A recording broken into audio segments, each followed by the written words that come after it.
Hello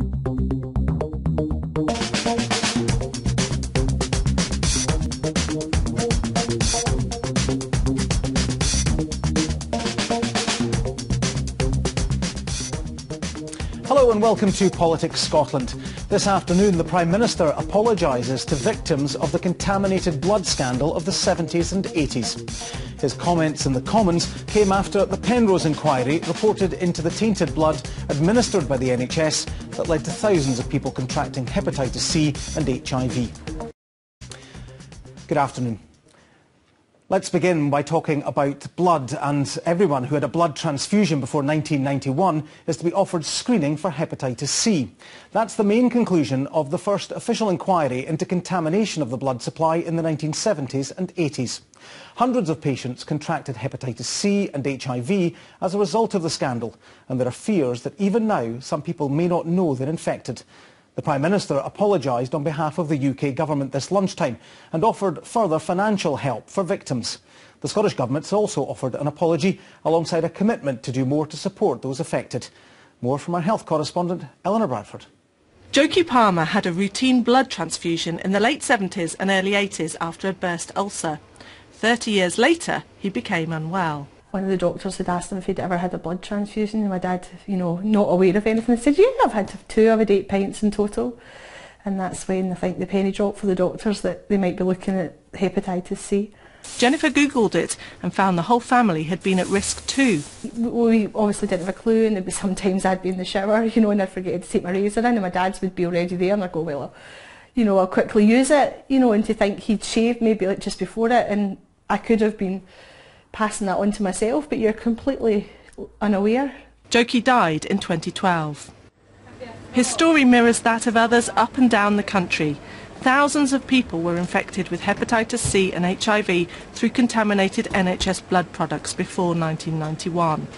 But today, the first ever official inquiry into the disaster recommended large-scale testing.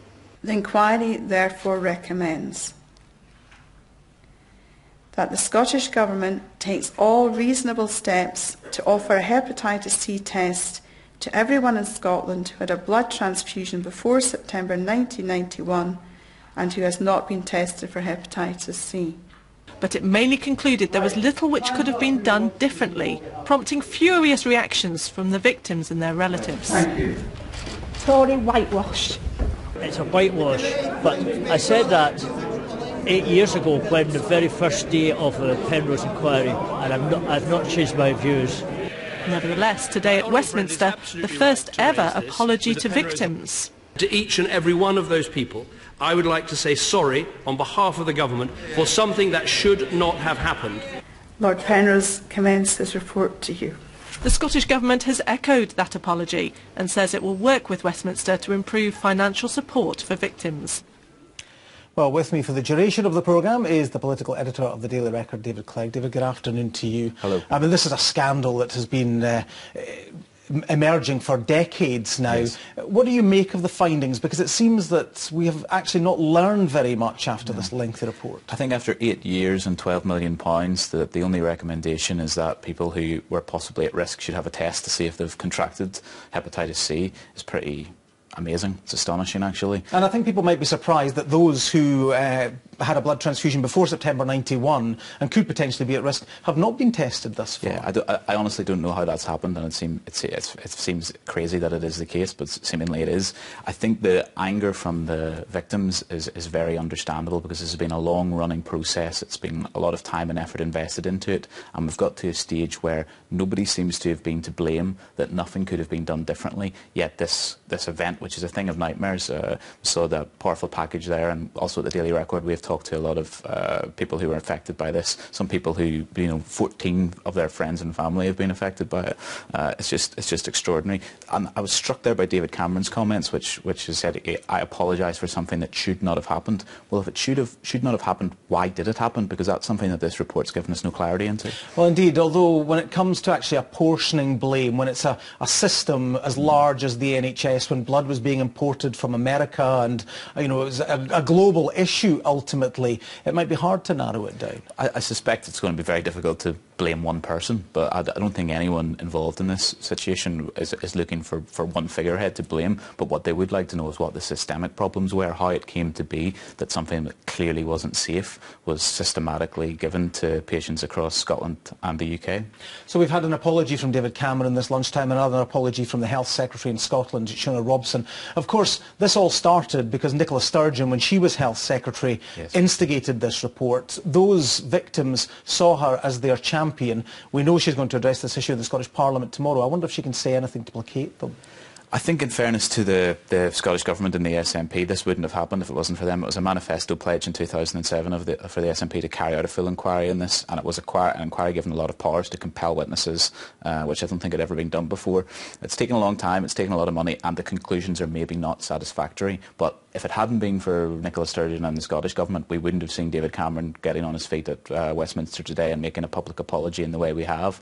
And while I suspect that people involved in this or caught up in this that have been affected are not going to be happy that this has not met what they wanted from this process, but I've heard some people talking about the fact that they think there should be criminal investigations into what went on. They're not going to be happy with this, but I think the Scottish Government certainly, I think, can take some, I think the victims can take some comfort in the fact that at least people have listened to them and it has been investigated, even if we don't like the findings. OK, well, look, for the moment, David, thank you very much for that. Let's speak to our political correspondent at Westminster, David Porter, about this as well. And David, maybe you can tell us a little bit more about what the Prime Minister had to say. David, are you hearing me? Yes, I can see and hear you. OK, David, you're live now, so maybe you can tell us a little bit more about what the Prime Minister had to say specifically about this issue of blood contamination and his apology.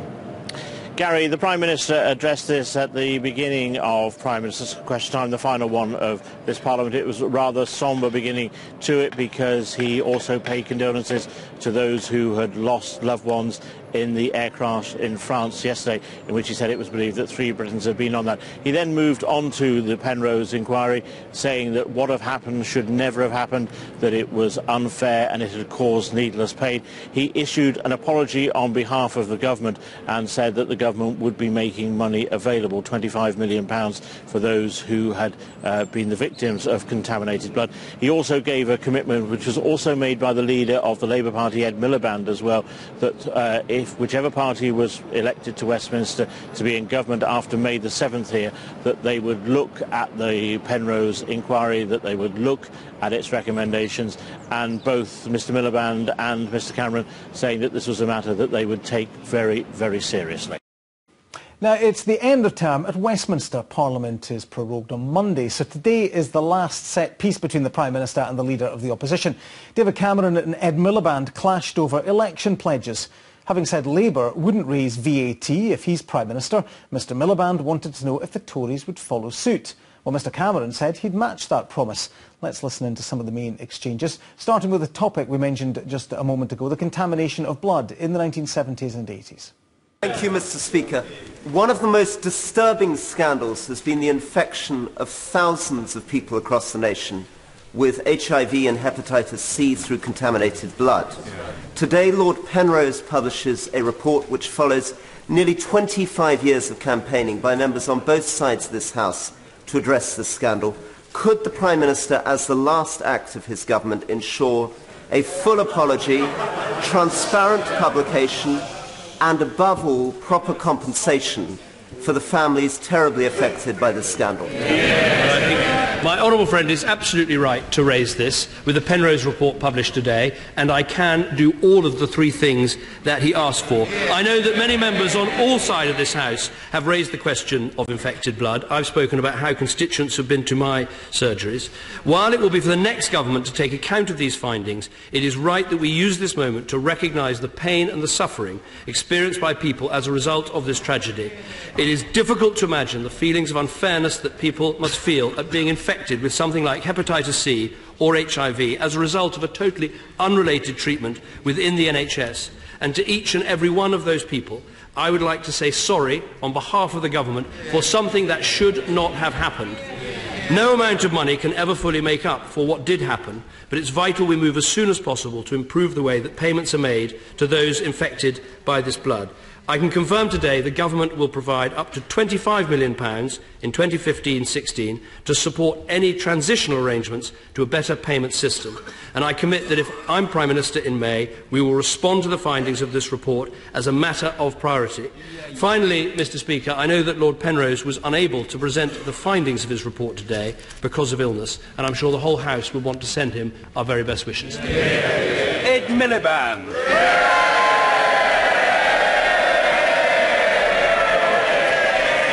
Mr. Speaker, let me first say that I fully associate myself with the remarks the Prime Minister just made about the victims of infected blood, and we undertake today to carry these recommendations forward as well. Now let's bring you more on the findings of an official inquiry into contamination of the blood supply in the 1970s and 80s.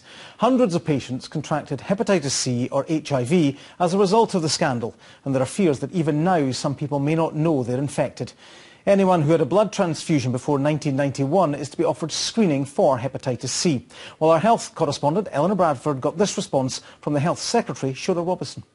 Well, it's obviously been a very difficult day for the families who have waited for this report for a long time, for a number of years, and mixed feelings about the report, some disappointment, but obviously it is an independent inquiry and has looked at all of the issues over a number of years.